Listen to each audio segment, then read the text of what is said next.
अभी हम लोग क्लास 12 फिजिक्स में चैप्टर 2 करंट इलेक्ट्रिसिटी चैप्टर से most very very important objective question answer को पढ़ेंगे। देखिए क्वेश्चन नंबर 1 से क्वेश्चन नंबर 1, एक निश्चित तार की लंबाई और त्रिज्या को एक साथ दोगुना कर दिया जाता है तो विशिष्ट प्रतिरोध अपरिवर्तित रहेगा। विशिष्ट प्रतिरोध यानी प्रतिरोधकता में कोई परिवर्तन नहीं होगा, क्योंकि किसी तार की लंबाई और त्रिज्या पर विशिष्ट प्रतिरोध निर्भर नहीं करता है। इसीलिए लंबाई और त्रिज्या को 2 गुना कर दें, चाहे 3 गुना कर दें, चाहे आधा कर दें, विशिष्ट प्रतिरोध यानी प्रतिरोधकता पर कोई प्रभाव नहीं पड़ेगा। यानी 1 का सही उत्तर सी होगा, अपरिवर्तित रहेगा। आगे देखिए क्वेश्चन नंबर 2। क्वेश्चन नंबर 2 को देखिए, इलेक्ट्रॉन का निम्न में से कौन सा वेग चालक के माध्यम से धारा निर्धारित करता है? 2 का सही उत्तर ए होगा, केवल अपवाह वेग, केवल अपवाह वेग यानी ड्रिफ्ट वेलोसिटी। याद रखिएगा, किसी विद्युत धारा परिपथ में जो इलेक्ट्रॉन गति करता है जिससे धारा प्रवाहित होती है, तो इलेक्ट्रॉन के वेग को ड्रिफ्ट वेलोसिटी यानी अपवाह वेग, संवहन वेग कहते हैं। 2 का सही उत्तर ए होगा, ए। आगे देखिए सवाल नंबर 3।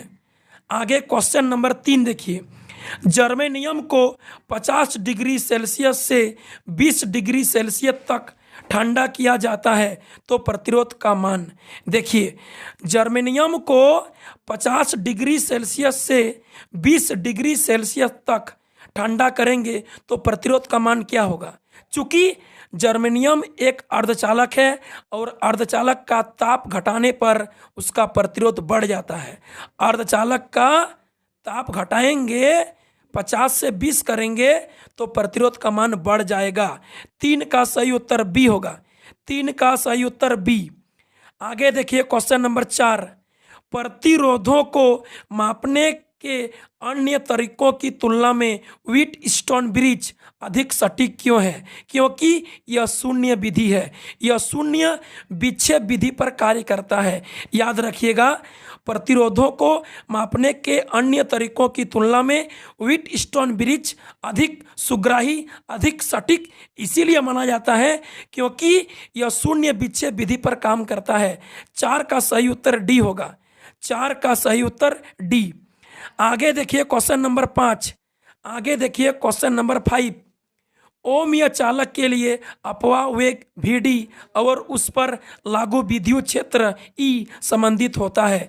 याद रखिएगा, किसी ओमीय चालक के लिए अपवाह वेग Vd और विद्युत क्षेत्र E में संबंध होता है। Vd समानुपाती E, Vd समानुपाती होता है E का, अपवाह वेग समानुपाती होता है विद्युत क्षेत्र का। 5 का सही उत्तर सी होगा, Vd समानुपाती E। आगे देखिए क्वेश्चन नंबर 6। क्वेश्चन नंबर 6 देखिए, निम्न में से किस स्थिति में व्हीटस्टोन ब्रिज के चारों प्रतिरोध संतुलन की अवस्था में होगा? जब चारों प्रतिरोध का मान बराबर होगा, जब चारों प्रतिरोध का मान क्या होगा? बराबर होगा। व्हीटस्टोन ब्रिज में चारों प्रतिरोध संतुलन की अवस्था में तब होता है जब P बराबर Q बराबर R बराबर S होता है। चारों प्रतिरोध P Q R S का मान बराबर होता है, तब इसको अधिक सुग्राही भी कहते हैं। याद रखिएगा, व्हीटस्टोन ब्रिज में जब चारों प्रतिरोध का मान इक्वल हो जाता है तो उसको सबसे अधिक सुग्राही कहते हैं। 6 का सही उत्तर ए होगा, ए। P बराबर Q बराबर R बराबर S। आगे देखिए क्वेश्चन नंबर 7। क्वेश्चन नंबर 7 देखिए, एक बाहरी प्रतिरोध कैपिटल R आंतरिक प्रतिरोध स्मॉल r के एक सेल से जुड़ा है, परिपथ में धारा अधिकतम होगी जब कैपिटल R बाहरी प्रतिरोध का मान 0 होगा। याद रखिएगा, परिपथ में धारा का मान अधिकतम तब होगा जब सेल में जुड़ा बाहरी प्रतिरोध कैपिटल R का मान 0 होगा। 7 का सही उत्तर डी होगा, 7 का सही उत्तर डी। आगे देखिए क्वेश्चन नंबर 8। क्वेश्चन नंबर 8 को देखिए, प्रतिरोधों के कौन से क्रम संयोजन में प्रत्येक प्रतिरोधक के लिए विभवांतर का मान एक समान होता है? प्रतिरोधों का कौन सा संयोजन में प्रत्येक प्रतिरोधक के लिए विभवांतर यानी पोटेंशियल का मान इक्वल रहता है? तो समांतर क्रम संयोजन में, पार्श्व क्रम संयोजन में, पैरेलल कॉम्बिनेशन में। 8 का सही उत्तर बी होगा। 8 का सही उत्तर बी। समांतर क्रम में विभवांतर प्रत्येक प्रतिरोधक के लिए समान रहता है और श्रेणी क्रम में धारा प्रत्येक प्रतिरोधक के लिए समान रहता है। श्रेणी क्रम में धारा और समांतर क्रम में विभवांतर, याद रखिएगा। 8 का सही उत्तर बी होगा, बी। आगे देखिए क्वेश्चन नंबर 9। क्वेश्चन नंबर 9 देखिए, एन सेल के समांतर क्रम संयोजन में हम प्राप्त करते हैं अधिक विद्युत धारा। एन सेल के समांतर क्रम संयोजन में हम प्राप्त करते हैं अधिक विद्युत धारा। 9 का सही उत्तर बी होगा। 9 का सही उत्तर बी होगा। आगे देखिए क्वेश्चन नंबर 10। क्वेश्चन नंबर 10 देखिए, मिश्र धातु मैग्नीन की प्रतिरोधकता है तापमान से लगभग स्वतंत्र। मिश्र धातु मैग्नीन की प्रतिरोधकता तापमान से लगभग स्वतंत्र होती है। 10 का सही उत्तर ए होगा। 10 का सही उत्तर ए। आगे देखिए क्वेश्चन नंबर 11। क्वेश्चन नंबर देखिए 11। उस पदार्थ का नाम बताइए जो तापमान में वृद्धि के साथ कम प्रतिरोध देता है। देखिए, तापमान में वृद्धि के साथ कम प्रतिरोध देता है अर्धचालक। तो यहाँ पर ऑप्शन सी सिलिकॉन एक अर्धचालक है। 11 का सही उत्तर ऑप्शन सी होगा। आगे देखिए क्वेश्चन नंबर 12। गैर ओमिक प्रतिरोध का उदाहरण है डायोड। ठीक है, गैर ओमिक प्रतिरोध का उदाहरण है डायोड। 12 का सही उत्तर डी होगा। आगे देखिए क्वेश्चन नंबर 13। क्वेश्चन नंबर देखिए 13। किरचॉफ के लूप नियम को कहते हैं। किरचॉफ के लूप नियम को विभव नियम कहते हैं। किरचॉफ के दूसरे नियम को लूप नियम, विभव नियम, बंद परिपथ का नियम कहते हैं। 13 का सही उत्तर सी होगा। आगे देखिए क्वेश्चन नंबर 14। एक तार P समान सामग्री वाले तार Q के व्यास का आधा और लंबाई का आधा है। P एंड Q के प्रतिरोधों का अनुपात होगा 2:1। 14 का सही उत्तर बी होगा, 2:1। आगे देखिए क्वेश्चन नंबर 15। किसी चालक के पदार्थ की प्रतिरोधकता निर्भर करती है केवल तापमान पर, केवल पदार्थ की प्रकृति पर। 15 का सही उत्तर सी होगा। याद रखिएगा, किसी चालक पदार्थ की प्रतिरोधकता तापमान पर, पदार्थ की प्रकृति पर निर्भर करती है, न कि लंबाई पर और क्षेत्रफल पर। 15 का सही उत्तर सी होगा, तापमान पर। आगे देखिए क्वेश्चन नंबर 16।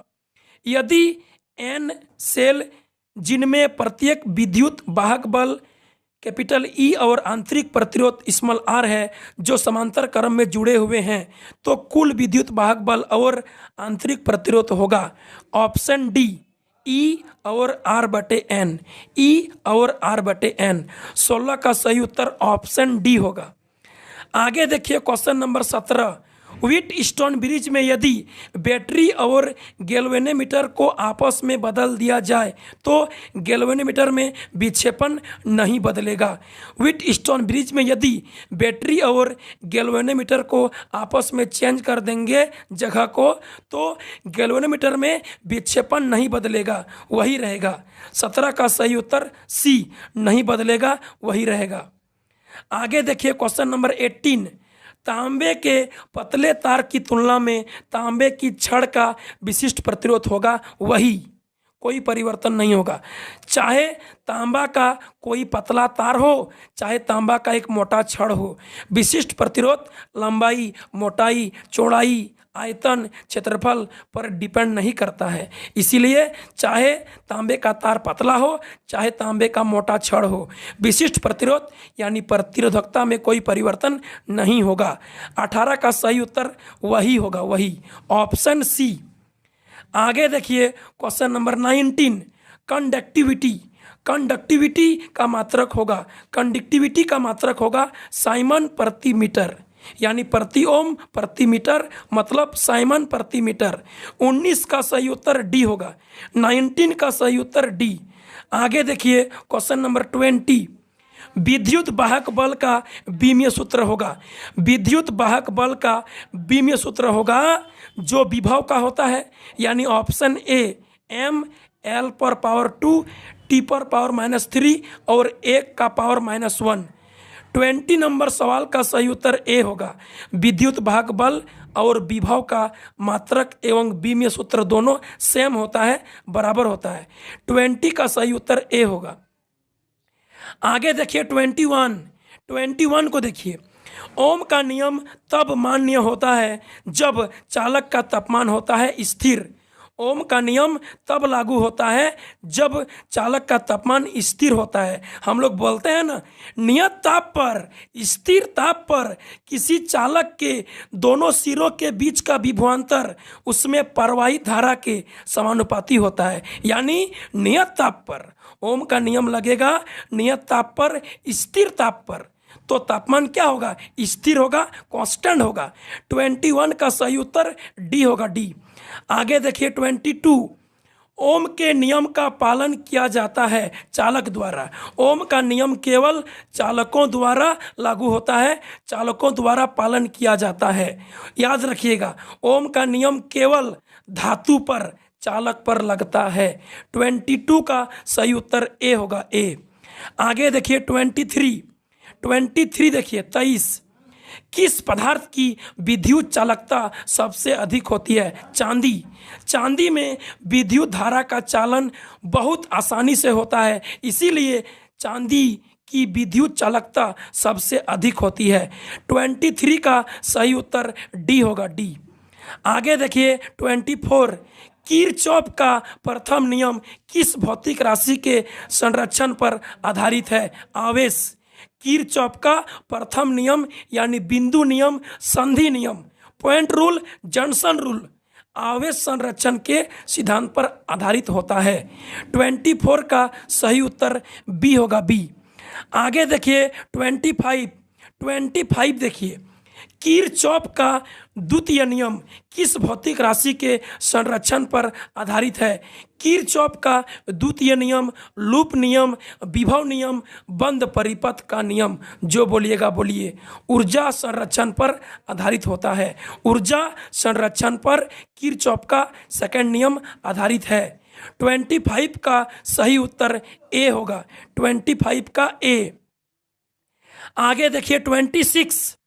समांतर क्रम संयोजन में तुल्य प्रतिरोध का मान घट जाता है, श्रेणी क्रम में बढ़ता है और समांतर क्रम में घट जाता है। 26 का सही उत्तर ए होगा। आगे देखिए 27 को देखिए। कॉपर को 50 डिग्री से 20 डिग्री सेल्सियस तक ठंडा किया जाता है तो प्रतिरोध का मान देखिए। कॉपर एक धातु है, तांबा एक धातु है। धातु मतलब चालक।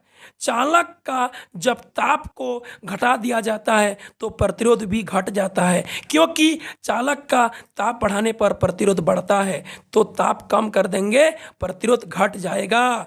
27 का सही उत्तर ए होगा, ए। आगे देखिए 28 को देखिए।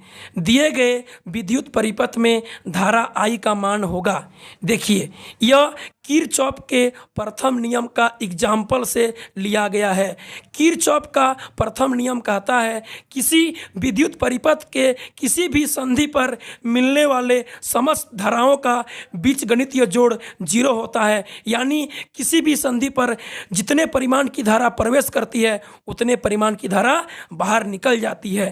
तो दिए गए विद्युत परिपथ में हमको धारा I का मान बताना है। कैसे बताएंगे? देखिए, आप पहले देखिए कौन कौन धारा प्रवेश कर रहा है और कौन कौन धारा निकल रही है। तो हम देख रहे हैं फिगर में 2 और 2 4 एम्पियर धारा प्रवेश कर रही है और 1 एम्पियर एवं 1.3 एम्पियर दोनों धारा निकल रही है। तो कितना प्रवेश कर रही है? 4 एम्पियर। कितना निकल रही है? 1 और 1.3 यानी 2.3। प्रवेश कर रही है 4, निकल रही है 2.3, तो कितना बच गया? बच गया 1.7, ठीक है। तो धारा I का मान होगा 1.7, क्योंकि जितना प्रवेश करता है उतना निकलना भी चाहिए।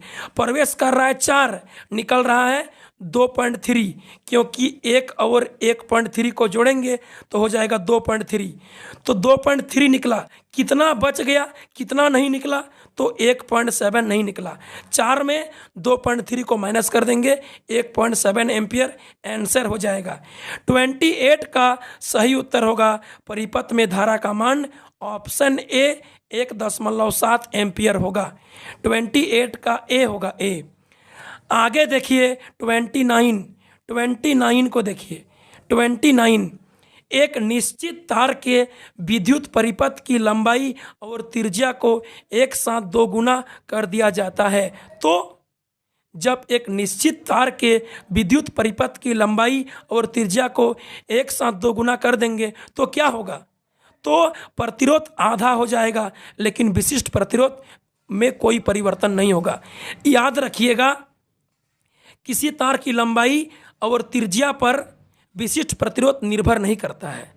विशिष्ट प्रतिरोध यानी प्रतिरोधकता मतलब रो केवल पदार्थ की प्रकृति, पदार्थ यानी चालक या अर्धचालक के ताप पर डिपेंड करता है, न कि तार की लंबाई पर और त्रिज्या पर। इसीलिए जब किसी तार की लंबाई और त्रिज्या को एक साथ 2 गुना कर देंगे तो प्रतिरोध आधा हो जाएगा, लेकिन विशिष्ट प्रतिरोध प्रतिरोधकता में कोई परिवर्तन नहीं होगा। 29 का सही आंसर बी होगा। प्रतिरोध आधा हो जाएगा और विशिष्ट प्रतिरोध अपरिवर्तित रहेगा। 29 का सही उत्तर बी। आगे देखिए अंतिम प्रश्न 30। आगे देखिए लास्ट क्वेश्चन 30। किरचॉफ के बिंदु नियम को कहते हैं।